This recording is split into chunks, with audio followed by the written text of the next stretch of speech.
지혜서와 지혜서 시편 제3강.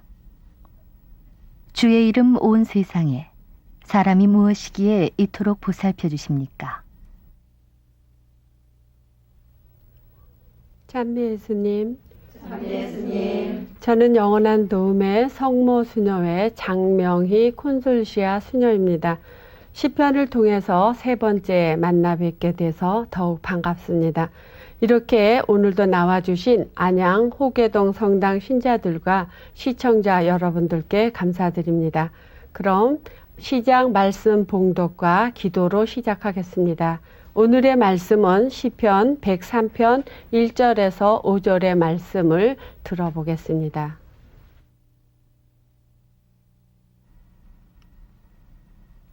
내 영혼아 야훼를 찬미하여라. 속으로부터 그 거룩한 이름을 찬미하여라. 내 영혼아 야훼를 찬미하여라. 베푸신 모든 은덕 잊지 말아라. 내 모든 죄를 용서하시고 내 모든 병을 고쳐주신다. 내 목숨을 구렁에서 건져주시고 사랑과 자비의 관을 씌워주신다. 내 인생에 복을 가득 채워주시어 독수리 같은 젊음을 되찾아 주신다. 성부와 성자와 성령의 이름으로 아멘. 야훼를 찬양하여라. 해야 달아 주님을 찬양하여라. 반짝이는 별들아 너희 모두 찬양하라. 우리와 함께 해주시는 아버지 하느님 감사드립니다. 오늘은 주님을 찬미하는 시편을 할 시간입니다. 저희 모두가 주님께 찬미와 영광을 바로 드릴 수 있도록 이 시간 함께 해주시어 당신을 찬미하는 심성을 길러주십시오. 그리하여 우주 만물 속에 항상 함께 계시는 하느님을 깨어서 참여할 수 있도록 해주시길 성모님과 함께 우리 주 예수 그리스도를 통하여 비나이다. 아멘. 성부와 성자와 성령의 이름으로 아멘. 네, 지난 시간에는 탄원 시편과 감사 시편을 하면서 아주 무거운 분위기의 시편을 했죠. 오늘은 아주 밝고 기쁜 찬양과 신뢰 시편을 하겠습니다. 하느님께서 지으신 온 우주 만물을 보고 창조주 하느님의 업적을 찬미하며 피조물 모두가 하느님 찬미하자는 초대를 하는 찬양 시편과 오로지 주님께 신뢰하고 살기에 아무리 어렵고 힘든 인생 여정이라 하더라도 주님께서 함께 계시면 두려울 것 없다는 신뢰 시편을 통해서 우리가 지금까지 기도해 온 기도하는 자세 그 모습을 뒤돌아보는 시간을 갖도록 하겠습니다. 그럼 찬양 시편으로 넘어가겠습니다.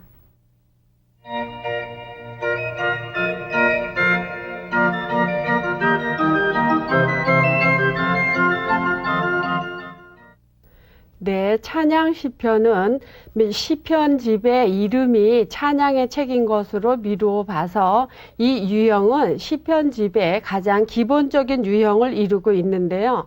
야훼의 위대하심과 선하심, 그분의 행위 안에서 드러난 그분을 찬양하는 노래입니다. 그래서 이 찬양 시편을 보면 전체적인 구조는요, 도입 부분에서 야훼를 찬양할 것을 권유합니다. 그리고 이 초대에 참석하는 모든 사람들을 복수로 부르면서 명령형으로 시작하고 곧 이어서 찬양할 사람이 누군지를 말합니다. 그래서 야훼를 찬양하라 만 백성이여 주님을 찬양하라 모든 사람들아 이렇게 이야기를 하고요. 전개 부분에서는 찬양하는 이유를 서술하고 왜 하느님을 찬양해야 되느냐 하는 동기를 나열하는데 이렇게 하느님이 우리에게 잘해 주셨기 때문에 왜 우리는 찬양을 한다 하는 뭐뭐 때문에 라는 이야기가 자주 나오고요. 이럴 때 하느님의 속성을 선포하거나 묘사합니다. 그리고 하느님의 위대한 업적을 서술하면서 모든 사람들이 이스라엘 역사 안에서 역사적으로 체험했던 하느님을 회상하는 게 전개 부분에서 나오게 되고요. 마지막 종결 부분에서 찬미하라 하면서 서론에서 나왔던 것을 다시 한번 강조하면서 도입부 양식을 더 개인적이나 심화된 사상을 가미하면서 짧은 축복문이나 아니면 서원문, 이런 기도문 하나를 하면서 너희는 야훼를 찬양하라, 아니면 영원토록, 이렇게 간단하게 끝을 맺는데요. 이것은 전개 부분의 내용에 대중이 응답하는 환호성으로 사용하기도 합니다. 그러면 우리가 창조주 하느님을 찬송하는 시 중에서 가장 대표적인 시편 8편을 여러분과 함께 보시겠습니다.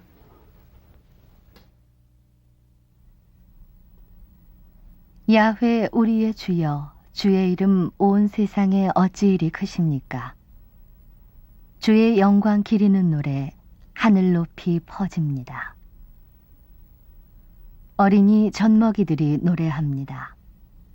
이로써 원수들과 반역자들을 꺾으시고 당신께 맞서는 자들을 모색해 하셨습니다. 당신의 작품 손수 만드신 저 하늘과 달아놓으신 달과 별들을 우러러보면 사람이 무엇이기에 이토록 생각해 주시며 사람이 무엇이기에 이토록 보살펴 주십니까? 그를 하느님 다음 가는 자리에 앉히시고 존귀와 영광의 관을 씌워 주셨습니다. 손수 만드신 만물을 다스리게 하시고 모든 것을 발밑에 거느리게 하셨습니다. 크고 작은 온갖 가축과 들에서 뛰노는 짐승들하며 공중의 새와 바다의 고기, 물길 따라 두루 다니는 물고기들을 통틀어 다스리게 하셨습니다. 야훼 우리의 주여, 주의 이름 온 세상에 어찌 이리 크십니까? 네, 잘 들으셨죠? 이 시편 8편의 구조는 도입 부분은 1절에서 세상과 하느님의 현존이 가득한 것을 이야기하죠. 그런데 시편의 테두리와 배경 1절과 맨 마지막 종결부가 같은 말씀으로 나오고 있고요. 전개 부분에서는 2절에 하느님을 찬미하는 아기들과 또 하느님의 적들에 대해서, 3절에 대자연과 하느님의 손길이 아주 큰 것을 이야기하면서 가장 핵심인 4절에서 사람이 무엇이길래 이토록 보살펴 주십니까 하는 질문에 5절, 6절, 8절까지 인간이 이렇게 하느님께 은혜를 받아서 존귀와 영광의 관을 썼다 하는 것으로 3, 4절의 질문의 답을 8절까지 하는 것을 볼 수 있고요. 마지막 종결 부분에서 1절에서 했던 하느님의 찬미를 다시 한번 반복합니다. 이 시편 8편의 목적은요, 창조주 하느님께 감사하면서 이스라엘 공동체의 신앙을 확인하는 데 아주 특징은 창세기 1장을 배경으로 깔고 있다는 것을 여러분들이 알고 보시면 많이 도움이 되겠습니다. 네, 이 시편은요, 바빌론 유배 때 사제들이 그리고 또 지혜 문학을 연구하는 사람들이 수련 중에 교과서로 삼았던 시라고 합니다. 그러다가 나중에 이스라엘 공동체 전부에게 알려졌는데요. 목적은 하느님께 감사하고 이스라엘 공동체 신앙을 확인하는 것이 다른 어떤 시보다 특징을 갖고 있다고 할 수가 있습니다. 자세한 해설로 넘어가겠는데요. 제일 첫 번째 보면 1절 야훼 우리 주여, 주의 이름 온 세상에 어찌 이리 크십니까? 주의 영광 기리는 노래 하늘 높이 퍼집니다. 네, 이 1절은 이 시의 서문이라고 할 수 있는데요. 시편 작가가 무엇보다도 먼저 이 세상에 가득 찬 하느님의 현존을 강하게 느끼고 있지요. 그리고 시편 8편의 주 관심사는 인간인데요. 인간에 대한 고찰과 묵상이 이 시편의 시작과 끝맺음의 테두리와 배경을 갖고 있다는 거예요. 그래서 이 세상에 가득 찬 그 하느님의 손길이 바로 그분이 야훼 하느님이고 그분이 이 전 우주를 창조하신 이 세상 모든 것을 만드신 하느님이라고 강조하고 있습니다. 그리고 야훼 우리 주여 이렇게 부르는데요. 야훼 우리 주여 이러면 하늘과 땅 위에 나타난 온 세상에 주님의 이름의 위대함이 가득하다는 감탄하는 내용인데 이 감탄은 찬양 초대나 결심 등으로 나타나는 찬양 시편의 일반적인 서문과는 다소 좀 다르지만 그래도 본질적으로 하느님을 찬양하는 마음을 표현하고 있기 때문에 이 시편의 서문이라고 할 수 있습니다. 그리고 야훼 하느님 이렇게 부를 때 야훼 하느님은 우리의 주님 곧 우리의 주인 양반 우리의 주님이라고 부르죠. 주님은 우리의 임금님이고 우리는 그 임금의 종이라는 뜻이 들어 있습니다. 주님의 이름 이러면 하느님의 신분을 말하는데요. 하느님의 계시와 현존하는 모든 것에 하느님의 이름이 하늘과 땅에 가득하다는 거. 그래서 창조주 하느님의 사업을 보면서 하느님께서 이 세상을 만드신 모든 것을 보면서 창조 그리고 이스라엘 역사를 다 지난 것을 알면서 그 사이에 이스라엘 역사 안에서 알게 해주시는 하느님을 이스라엘 사람들이 바로 그 하느님이 자기들의 주님이다라고 지금 경탄하고 있습니다. 그래서 온 세상 하늘과 땅, 즉 하느님이 이 세상에 현존과 영광이 나타나는 곳이고 하느님의 높으심과 아름다움을 알리는 무대가 온 세상이라고 지금 경탄하고 있습니다. 이스라엘 사람들은요, 참 대단하지 않아요? 나라가 망하고 바빌론으로 유배를 가서 거기서 지금 쓰고 있고 거기서 고백하는 게 바로 이 말이에요. 하느님이 창조하신 모든 것을 보고 그 창조와 이스라엘 역사를 되돌아보면서 우리 하느님 야훼가 바로 우리의 주인 양반 주님이라는 것을 고백하고 있는 거예요. 꼬마들이 자기네들끼리 입씨름을 하는데요. 우리 아빠가 최고다? 아니야, 우리 아빠가 최고야. 너네 아빠 뭔데? 아니야, 우리 아빠가 더 최고야. 이러면서 야단을 하는 거예요. 그래서 너네 아빠 뭔데? 그랬더니 우리 아빠는 있잖아. 모든 사람이 우리 아빠만 보면 인사한다. 너네 아빠 뭔데? 우리 아빠 경찰관. 아니야, 우리 아빠가 더 높아. 너네 아빠 뭔데? 우리 아빠는 대통령도 우리 아빠 앞에서는 모자를 벗는다. 너네 아빠 뭔데? 청와대 이발사. 네, 꼬마들한테는 자기 아빠가 최고라는 얘기예요. 다른 아빠 어떤 게 안 보여요. 우리 아빠가 최고다라는 얘기인데 바로 바빌론에서 노예 생활을 하고 있는 주제에 바빌론뿐만 아니라 이 세상 모든 것을 만든 바로 그분이 우리 아빠 최고다라는 신앙 고백을 지금 하고 있는 거예요. 이스라엘 사람들이. 그래서 이스라엘 사람들이 이야기하고 있는 것은 이 세상 모든 것을 만드는 우리 하느님 야훼가 바로 우리의 주인 양반이고 우리의 주님이라는 거예요. 그리고 우리는 그분의 종이다. 종은 어떻게 해요? 종이 잘못하거나 종이 어떻게 되면 책임을 누가 져요? 주인이 져야죠. 그러니까 이스라엘 사람이 여기서 고백하고 있는 것은 우리는 바로 하느님의 종이다. 우리가 잘못되는 것은 하느님이 다 해주실 거다 하는 거예요. 그래서 그분이 이제 우리에게 어떻게 대해 주시느냐 하면 정죄 부분에서 이제 이렇게 해준다 하는 얘기가 나오는 거죠. 대단한 창조 신학이고 대단한 하느님 신학이에요. 이것이 바로 창세기 1장에서 그리고 또 이 시편에서 나오는 것입니다.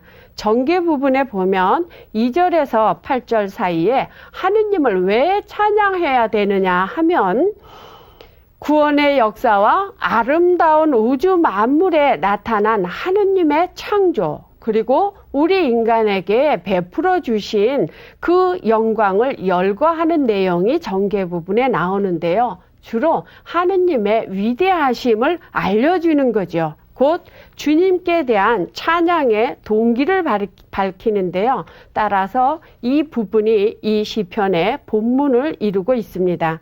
2절에 보면 어린이 젖먹이들이 노래합니다. 이로써 원수들과 반역자를 꺾으시고 당신께 맞서는 자를 무색케 하셨습니다.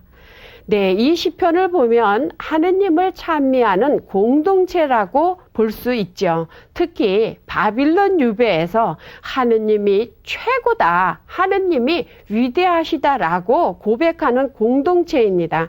창조를 통한 위대함은 약자를 통해서 강자를 물리칠 때 하느님의 위대하심이 드러난다고 고백하는 거예요.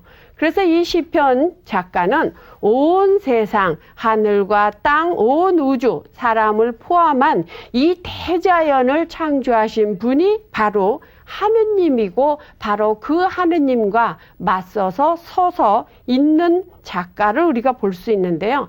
여기서 사람은 하느님과 거리를 인정하면서 자신의 왜소함 그리고 무기력, 무지를 깨닫지만 감탄하고 찬미를 하느님께 드리긴 하지만 그래도 더듬거리는 유아적인 찬미밖에 할 수 없다는 것을 고백을 하는 거예요. 여기서 어린이 젖먹이 같다. 이것은 가장 보잘것없는 사람들, 즉 이스라엘 사람들 같이 남의 나라에 가서 노예 생활을 하고 정말 힘없는 사람, 또 원수와 반역자들에게 억압당하는 사람들을 말하는데요.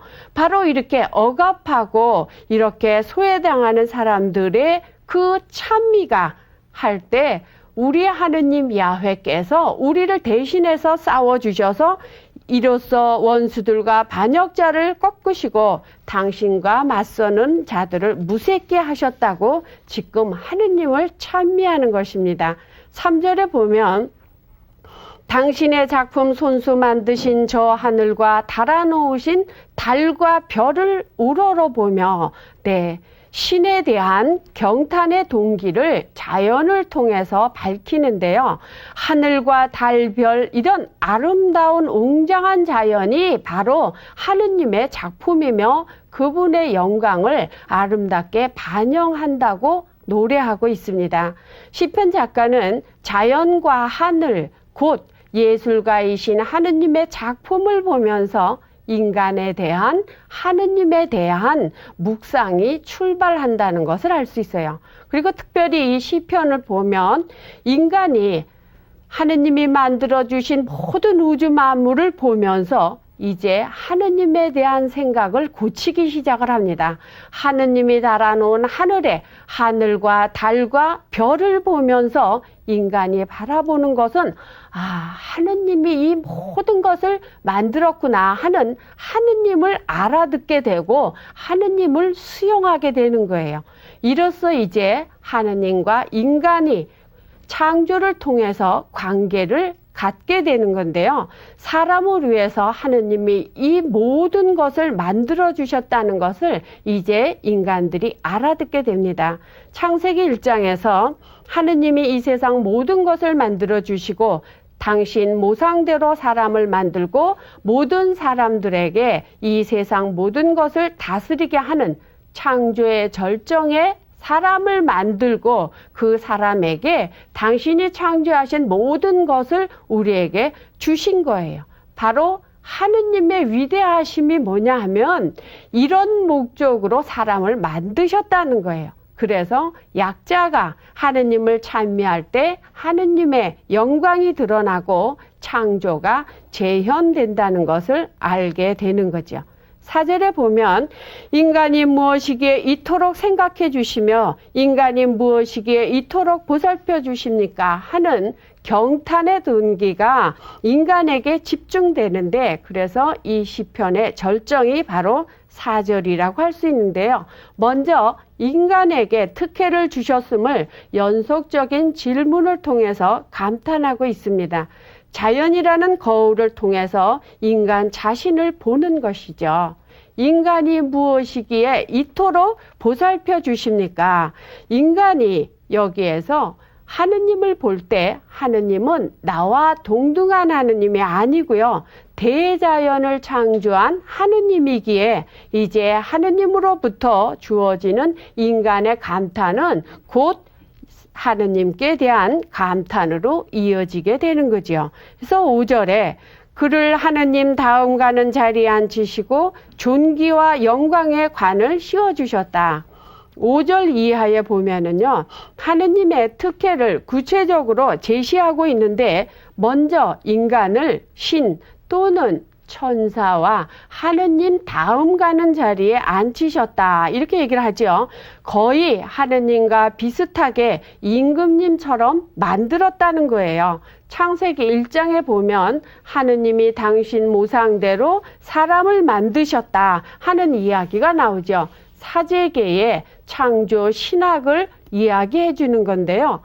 고대 동방에서는 신의 모상을 통치자의 신분을 상징하는 왕으로 표현하고 있습니다. 그런데 사람을 신의 모상으로 만들어 주셨다 하는 것은 이 말씀이 사람에게 영광과 존귀의 관을 씌워 주셔서 하느님 비슷하게, 신 비슷하게, 그리고 임금과 비슷한 권한을 주셨다는 거예요. 그러니까 모든 만물 중에서 사람을 가장 귀하게 만드셨다라는 것을 고백하는 거고, 그래서 인간을 만물의 영장이라고 하죠.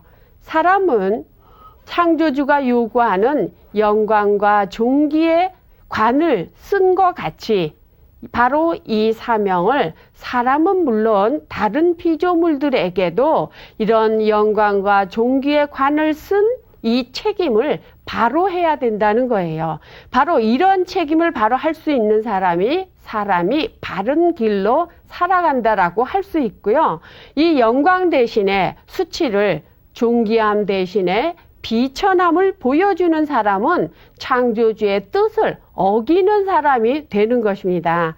반대로 영광과 존귀함을 하느님께 돌리는 삶을 사는 사람은 만물을 다스릴 지배권을 주신다고 하시죠. 그래서 모든 만물을 그의 발 아래 두셨다고 하는 것은 사람을 위해서 이 모든 것을 지으셨다는 구체적인 설명이 6절부터 나오죠.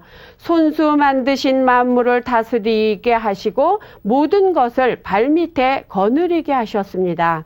크고 작은 온갖 가축과 들에서 뛰노는 들짐승하며 공중의 새와 바다의 물고기, 물길을 따라 두루 다니는 물고기들을 통틀어서 다스리게 하셨다. 이렇게 6절부터 8절은 5절에 대한 설명이 나오는데요. 신적인 영광의 관을 씌워준 통치자, 만물의 영장인 인간에게 지배당하는 모든 조물들이 이제 나오게 되는 거죠. 그래서 인간에게 하늘과 땅, 모든 생명을 관리하고 통치하라는 관리자의 책임을 준 것은 창세기 1장에서 만드신 모든 것을 사람들에게 지배하라고 하셨죠. 그런데 여기서 지배하라고 했다고 해서 자기 마음대로 자연을 훼손하거나 자기의 이익에 맞게 파괴하는 것이 아니죠.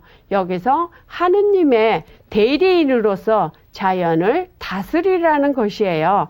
사람은 하느님으로부터 주어진 모든 것을 잘 보살피기 위해서 이 세상의 삶의 터전을 목자와 같이 다스린다는 뜻이죠.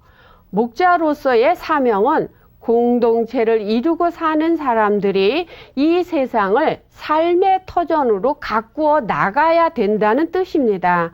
하느님과 함께 할 수 있는 터, 하느님과 함께 살 수 있는 이 터는 바로 우리가 자연을 잘 보살피고 우리에게 위탁해 주신 하느님의 뜻을 잘 지켜서 이 세상에서 억압하는 사람이, 억압당하는 사람이 없고 소외당하는 사람이 없고 하느님과 더불어 우리 인간이 모두 잘 살 수 있는 생활의 터를 우리가 마련해야 된다는 것이에요. 그래서 하느님께 대한 터 하면 억압받는 사람들이 하느님의 위대성을 찬미할 때 이 세상 모든 것 안에서 우리는 같이 살아야 된다는 이야기가 여기 있는 것이에요. 바빌론 사람들이 주장하는 것은 뭐냐? 아니, 바빌론에서 사는 이스라엘 사람들이 여기서 주장하는 것은 뭐냐 하면 이 세상은 돈 있는 사람, 힘 있는 사람, 권력 있는 사람, 바빌론 같은 사람들만 사는 세상이 아니다라는 거예요. 우리가 비록 바빌론에 와서 노예 생활을 하고 있지만 우리 같은 사람들이 함께 살아갈 수 있는 터가 바로 이 세상이다 하는 거예요. 그러니까 바빌론 너희들이 우리를 지금 마구 짓밟고 있지만 우리는 너희들의 세상이 아니다 하는 거예요. 이 세상을 누가 지었는데? 우리 하느님이 지었기 때문에 우리는 이 하느님과 함께 살아가는 세상을 만들어야 된다는 거예요. 바로 그런 신앙이 있다면 이스라엘 사람들은 창조주 하느님께 이런 신앙을 갖고 살아간다면 이제 창조보다 더 귀한 희망, 재창조를 할 수 있다고 믿는 거죠. 그래서 제2 이사야는 바빌론 유배에서 돌아오는 것을 재창조로 보고 있는데요. 창조란 창세기 1장에서 본 대로 혼돈 속에서 질서를 잡아가는 것을 창조라고 하는데 이스라엘 사람들이 하느님과 계약을 버리고 하느님의 약속을 지키지 않아서 바빌론으로 유배를 갔고 거기서 고생을 하는 것을 혼돈이라고 봤어요. 그렇다면 귀향에서 돌아오는 것을 재창조라고 보는 거죠. 바로 그럴 때 하느님의 영광이 드러난다는 것입니다. 하느님의 대리자 하면 하느님께 받은 모든 위탁받은 것을 하느님 책임 밑에서 우리가 자기에게 주어진 직무를 충실히 할 수 있을 때 우리는 하느님의 대리자의 노릇을 잘하는 거예요. 그래서 9절에 야훼 우리 주여 주의 이름 온 세상에 어찌 이리 크십니까 하면서 다시 서문을 반복하는 결문이 나오는데요. 본문에서 밝힌 우주 만물과 사람에게 나타난 하느님의 이름을 경탄하고 있습니다. 주의 이름 어찌 이리 크십니까 하는 것은 하느님의 이름 위대함이 드러나는 것이 출애굽 때였죠. 출애굽 때 처음으로 하느님 이름이 야훼라는 것이 드러났죠. 그러면 출애굽 때 하느님의 이름이 드러났다면 이제 더 큰 하느님의 이름과 영광이 드러날 때는 재창조할 때다 하는 거예요. 다시 말하면 출 바빌론을 할 때 하느님의 이름의 영광이 이제 더 크게 드러날 거라고 고백하는 것이 바로 이 시편 8편이라고 하겠습니다. 네, 지금까지 한 시편 8편을 전체적으로 다시 한번 본다면은요, 이 시를 읊을 때 청중들은 바빌론에서 귀양살이하는 사람들이었죠. 역사적으로 계약의 계시가 수포로 돌아가고 모든 것을 좌절하면서 이스라엘 사람들이 바빌론에서 고생하면서 하느님께 계속 부르짖는 질문은 뭐냐면 첫째, 야훼께서 우리와 함께 계시는가? 우리와 함께 계시는데 우리가 남의 나라 땅에 와서 이렇게 노예 생활을 하면서 비참하게 살아갈 수 있느냐 하는 질문이죠. 그 다음에 두 번째는 우리 하느님이 진짜냐 하는 거예요. 우리 하느님 야훼와 바빌론의 신 마르둑하고 싸워서 우리 하느님이 진 거 아니냐 하는 거죠. 그러면 우리 하느님은 당신 백성인 우리들을 앞으로 책임질 수 있는 분이냐, 우리를 보호할 능력이 있느냐 하는 것을 물어보는 거예요. 네, 이렇게 지금까지 말씀드린 것 같이 창세기 1장을 배경으로 해서 정말 하느님이 이 세상에 가득한 모든 우주 만물을 지으신 바로 그 하느님이 우리 하느님이고 그 하느님이 최고다 하는 거. 아이들이 이야기한 대로 우리 아빠 최고다 하는 이야기를 하는 것이 시편 8편의 이야기로 보면 되겠습니다. 그러면 다음 신뢰 시편으로 넘어가겠습니다.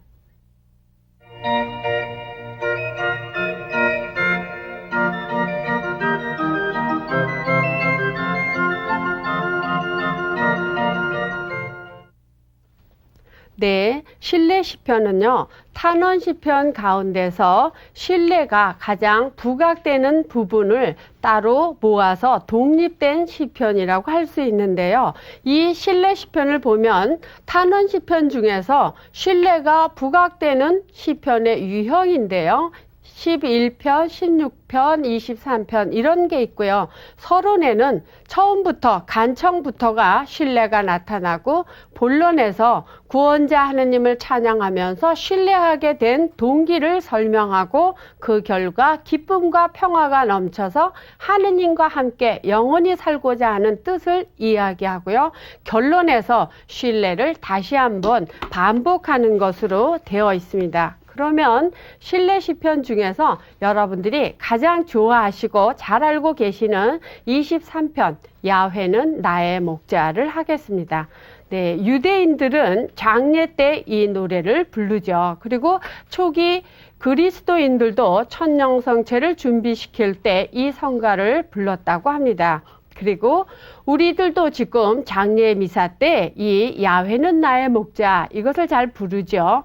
철학자 칸트는 내가 읽은 모든 책에 바로 이 성서의 이 말씀이 준 위로를 주지 못했다고 할 정도로 많은 사람들이 이 시편을 사랑하게 되죠. 이 시편은요, 인간이 희망하는 것과 현실 사이에 다리를 놓아주고 인간의 체험과 하느님의 현존 사이에 다리를 놓아주고 있습니다.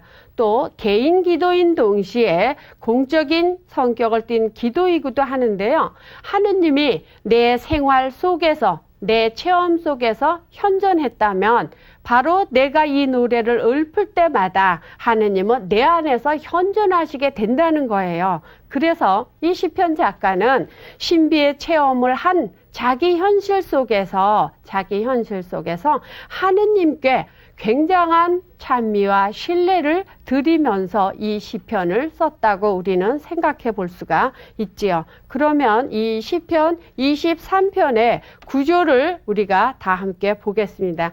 1절에서 4절까지 참된 목자, 그리고 5절부터 6절까지는 접대자이신 손님으로 우리를 맞아주시는 하느님 야훼를 노래하고 있어요. 전체적인 주제로 보면 야훼는 목자고 음식상을 차려주시는 안내자나 인도자로 묘사를 하고 있습니다. 네, 1절부터 3절까지 보면 야훼가 3인칭으로 나오는데요. 야훼와 내가 어떤 관계이고 무엇을 해 주었느냐를 말하고 자기 역사적 체험을 반성하면서 자기에게 어떤 영향을 주었는가 또 어떤 상태에 있었는가를 말하고 있습니다. 그러니까 하느님의 현존이 자기 역사 안에서 드러나는 것을 말하죠. 그리고 4절은 야훼를 2인칭으로 주님께서 나와 함께 계시니 내 곁에 계시오니 이렇게 하면서 과거의 역사가 지금 내 체험 속에서 현존한다라는 말을 하고 있어요. 그래서 그분의 현존을 믿으니까 이제 용기를 갖고 앞으로 나아가겠다는 말을 하는 거죠. 이제 시편 23편을 다 같이 들어보시겠습니다.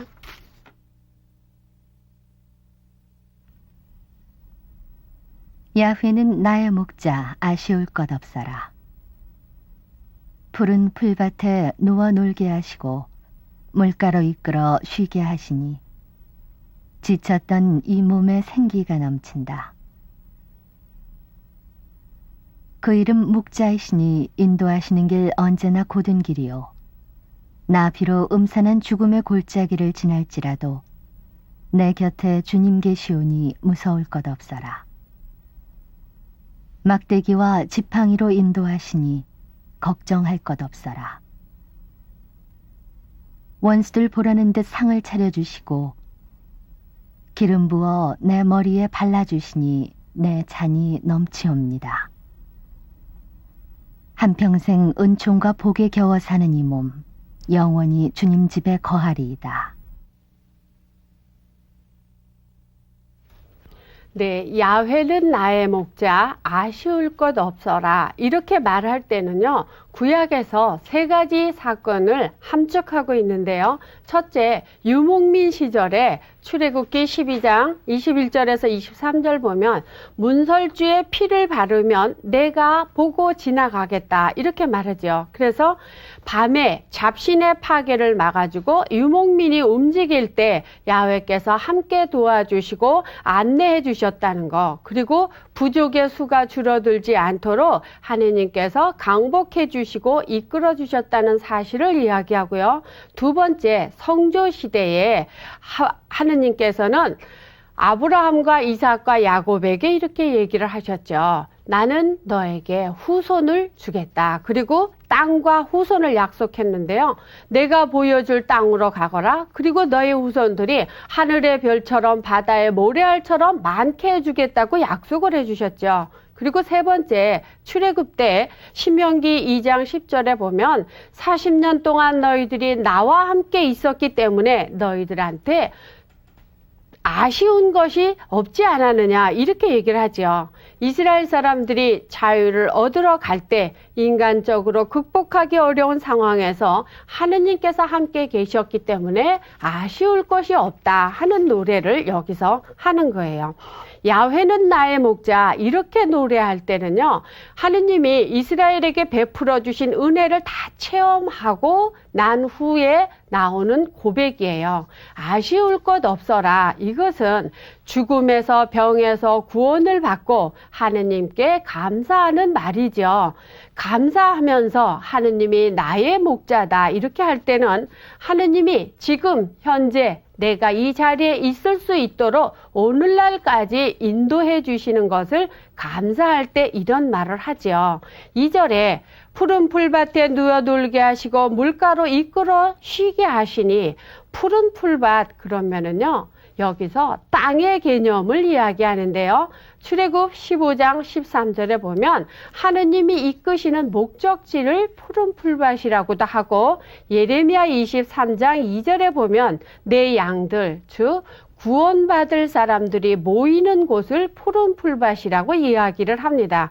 그 밖에 예레미야나 에제키엘에 많은 이야기들이 나오죠. 그리고 쉰다 하는 것은 창세기 1장 끝에 하느님께서 이 세상을 엿새 동안 만드시고 7일째 되는 날 모든 하시는 일을 쉬시고 이것을 거룩한 날이다 이렇게 정해 주셨다고 했죠. 그래서 여기서 얘기하는 거 쉰다는 것은 창조의 완성을 의미하는 거예요. 완전한 상태, 즉 구원과 평화를 의미하면서 하느님께서 신명기 12장 10절에 내가 너희를 편안히 쉬게 해주리라, 살게 해주리라 이렇게 하신 말씀을 바로 쉰다라고 하고 있습니다. 3절에 보면 지쳤던 이 몸에 생기가 넘친다. 그 이름 목자이니 인도하시는 길 언제나 곧은 길이요. 목자가 인도하시는 길은 언제나 곧은 길이죠. 여기서 곧은 길이라고 그러는 것은 재판에서 무죄하다고 선포받는 거, 적으로부터 구원받는 거, 복수당할 때 또 노예로 팔려갈 때 구원받는 것을 곧은 길이라고 그래요. 그렇죠. 사람이 바로 살아가는 게 좋죠. 노예로 팔려가는 것보다. 그래서 여기서 곧은 길이라고 이야기하는 것은 사람이 살 수 있는 바른 길을 살아갈 때 곧은 길이라고 이야기하는데요.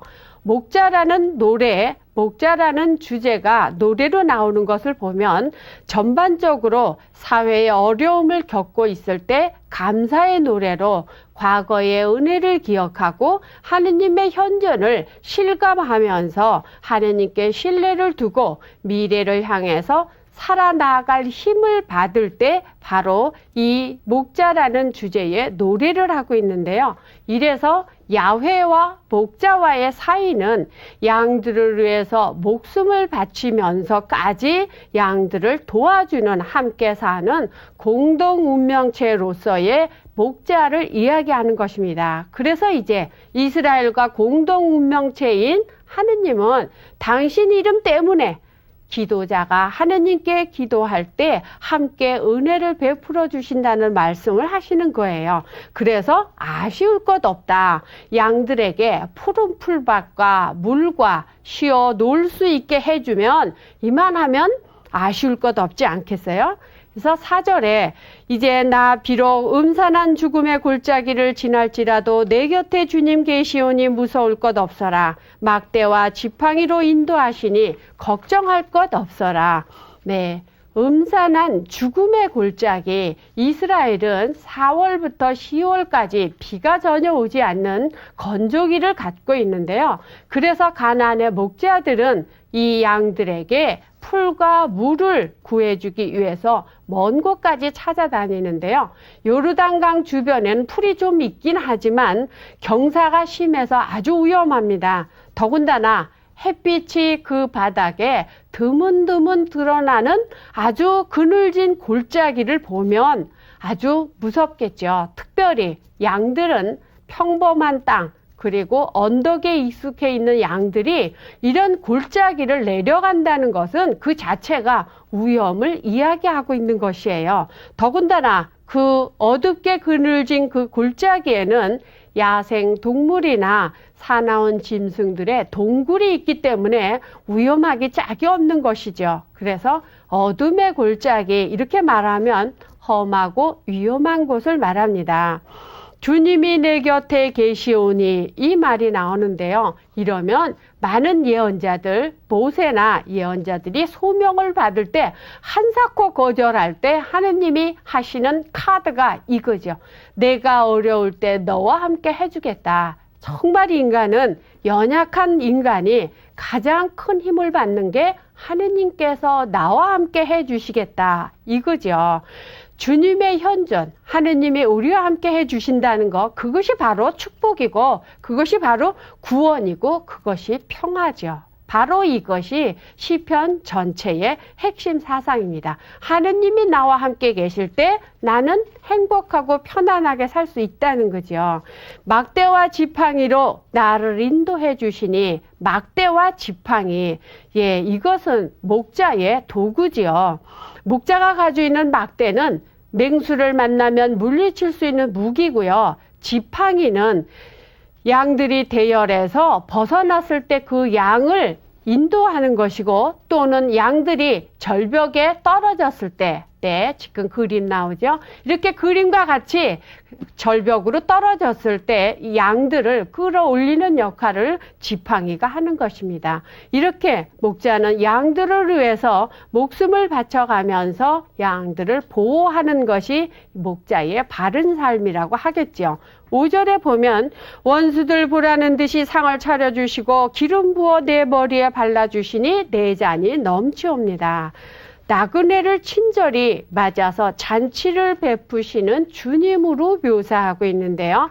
전반부에 나왔던 신뢰가 계속해서 지속되고 있죠. 손님 접대용으로 잔치, 기름 바름, 가득 채운 술잔이 등장하고 있는데, 친절한 손님 접대는요, 이스라엘 사람들과 고대 근동에 있는 사람들의 아름다운 미풍 양속이죠. 잔치상, 머리기름, 술, 이런 것들로 손님을 기쁘게 한다는 거예요. 바로 나의 하느님이 이렇게 해주신다는 거예요. 목자이신 하느님이 이제 원수들 앞에서 이렇게 상을 차려주시면서 기도자를 흡족하게 대접해 주신다는 거예요. 머리에 기름을 발라준대요. 머리에 기름을 아무나 발라줍니까? 구세주나 사제, 왕에게 기름을 발라주죠. 그만큼 이 기도자를 높은 위치에서 대접을 해준다는 거예요. 네, 그러니까 머리에 기름을 발라서 귀하게 해주시고 아름답게 꾸며주시니까 기도자는 참으로 이제 내 잔이 넘치옵니다 하고 노래하게 되는 거죠. 6절에 한평생 은총과 복에 겨워 사는 이 몸 영원히 주님 집에 거하리이다. 주님께 대한 신뢰는 이제 이 기도자는 일시적이 아니라는 거예요. 지속적으로 이제 기도자를 따르는 것은 원수의 박해가 아니고 주님의 은총과 축복이라는 것입니다.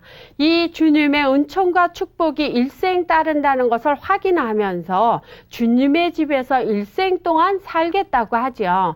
일생 동안 주님의 집에서 살겠다고 하는 게 성전에서 산다는 것이 아니고 성전에서 사는 것 같이 일생 동안 그렇게 주님과 함께 살겠다는 것이에요. 그럴 경우 그의 일생은 주님을 향한 순례자의 삶을 산다고 생각하는 거죠. 네, 이상과 같이 시편 23편을 다시 한번 전체적인 고찰을 해보면은요, 어떻게 보면 감상적이고 상상적인 노래인 것 같지만 경험에서 나온 기도입니다. 기도자는 원수의 박해와 어둠의 골짜기를 지나서 이제 파란 풀밭에 주님께 보호를 받으면서 이제 성전에서 주님의 받은 은혜를 다시 한번 노래하는 걸로 되어 있어요. 그래서 이스라엘의 지난 역사와 이 개인의 역사를 여기서 같이 연결하면서 하느님이 나를 이렇게 잘 도와주셨기 때문에 나는 지금 하느님께 이렇게 기쁜 감사를 드린다 하는 신뢰를 고백하는 것이고, 바로 이 신뢰가 목자와 길손을 환대하는 주인에 비교해서 주님께 신앙 고백을 하는 것입니다. 네, 이렇게 여러분들이 지금까지 나는 야훼는 나의 목자, 이것을 보셨는데요. 우리가 너무 좋아하는 이 성가이기 때문에 다시 한번 여러분들께 묵상 자료를 드릴까 합니다. 하느님과 이스라엘 백성, 하느님과 사람의 관계를 목자와 양의 관계로 비교하지요. 양들은 지혜롭지 못한 짐승입니다. 다른 짐승들은 집을 나갔다가도 자기 집을 찾아올 수 있는데 이 양만은 도무지 자기 집을 찾아오지 못한대요. 그리고 스스로 자기의 길을 찾지 못하는데 그래도 고집은 세서 자기 뜻은 끝까지 고집을 한답니다. 그런데 사람이요, 양을 닮은 것 같지 않습니까? 사람은 현명한 것 같은데 지혜롭지 못해요. 왜냐하면 이 세상을 살아가면서 천당 가는 길을 스스로 몰라요. 그리고 하느님께 가는 길을 잘 찾지 못하죠. 하느님을 알지 못하고 인간적으로만 살아갈 때 요새 얼마나 살기 어렵습니까? 그럴 때 많이 좌절하고 실망하는 사람을 볼 수 있는데, 예수님께서도 나는 착한 목자입니다. 내 양들은 내 목소리를 알아듣습니다. 이렇게 이야기하시죠. 그래서 길을 잃은 양은요, 목자에 의해서만 안전하게 양의 우리로 들어갈 수 있는데, 그래도 양은 자기 목자 말은 잘 들어요. 철저히 자기 목자 말만 들어요. 목자가 혹시 아파서 목자 동생이 와서 불러도 양들은 말을 안 들어요. 그런데 어떤 신부님이요, 목자 노래를 열심히 공부를 해서 배워가지고 목자 노래하고 똑같이 가서 부르니까 양이 한 마리도 안 따라오더랍니다. 이래서 사람들은요, 하느님 은혜만이 우리의 영혼을 하느님께 인도할 수 있다는 이 진리를 외면하는 수가 많죠. 예수님께서도 나는 길이요 진리요 생명이니 나를 거치지 않고서는 아버지께 갈 수 없다, 이렇게 말씀하셨죠. 시청자 여러분, 우리는 양이에요. 하느님의 양입니다. 우리는 스스로 우리를 방해할 능력도 없고 우리 스스로 살아갈 수도 없고 달리 살아가는 방편도 없습니다.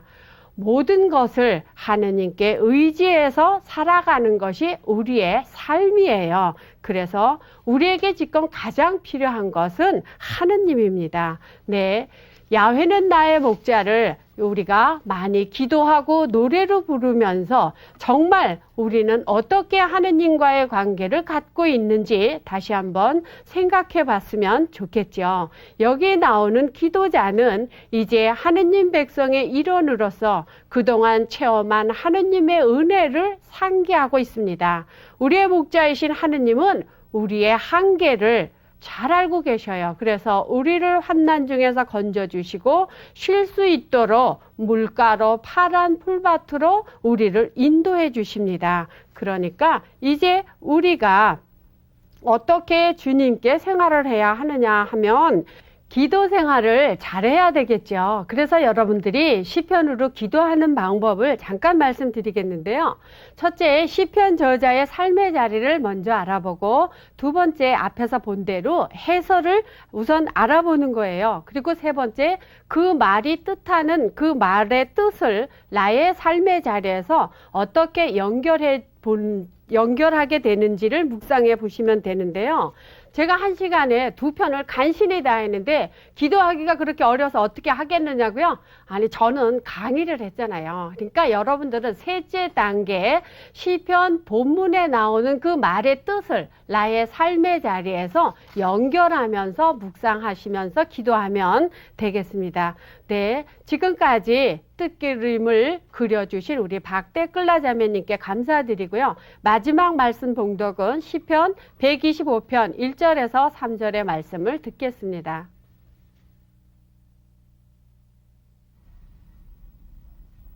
야훼께서 의지하는 자는 시온산과 같으니 흔들리지 않고 영원히 든든하리라.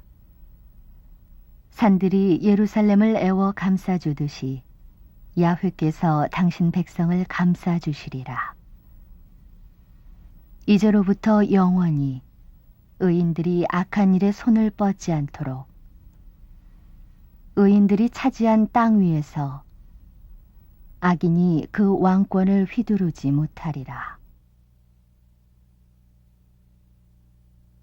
지난 시간에 이어서 오늘까지 탄원, 감사, 찬양, 신뢰 시편을 시간 관계상 한 편씩밖에 못했는데요. 150편 시편 중에서 이런 문학 유형으로 여러분들이 분류해서 기도할 수 있으면 참 좋겠죠. 네, 다음 시간은 서효경 마리스텔라 수녀님의 잠언 강의가 있겠습니다. 기도하겠습니다. 성부와 성자와 성령의 이름으로 아멘. 야훼께 감사하며 그 이름 높이 불러라. 그 장하신 일들을 만방에 알려라. 사랑이 많으신 하느님 아버지, 부족한 저희 시편 강의를 오늘로써 마칩니다. 기도는 무한히 넓고 깊은 것이기에 한정된 시간 안에서 충분히 전달치 못했습니다. 저의 부족한 강의를 들으신 모든 분들에게 하느님 친히 크신 사랑으로 바꾸어 주시어 부족하나마 기도 생활에 조금이라도 보탬이 되는 시간이 되었으면 합니다. 하느님은 영원히 살아계시고 다스리시나이다. 아멘. 성부와 성자와 성령의 이름으로